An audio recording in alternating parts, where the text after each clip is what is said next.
मीरपुर आज़ाद कश्मीर लोगों के पैसे चलने वाले फलाही इदारे कश्मीर आर्फन रिलीफ ट्रस्ट, ज़िला इंतज़ामिया और म्यूनसिपल कॉरपोरेशन के दरमियान पब्लिक टॉयलेट और वाशरूम बनाने की इफ्तिताही तकरीब का इनेकाद किया गया।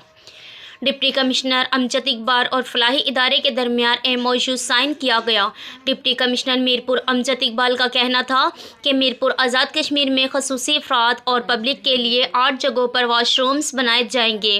लारी अड्डा और दीगर पब्लिक मकामात पर यह सहूलत फराहम की जाएगी, जिसके लिए मखीर हजरात की चलने वाली तंजीम कोरट ताउन करेगी। कैमरा टीम के साथ आसिफ इकबाल, मीरपुर आज़ाद कश्मीर।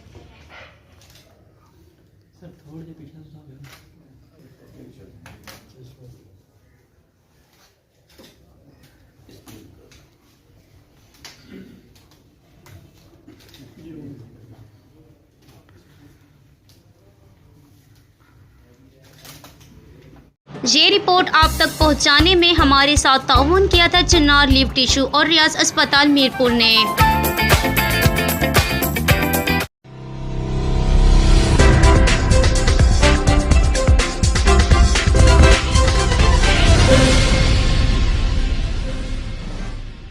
मज़ीद खबरों और अपडेट्स के लिए विजिट करें chinarnews.info।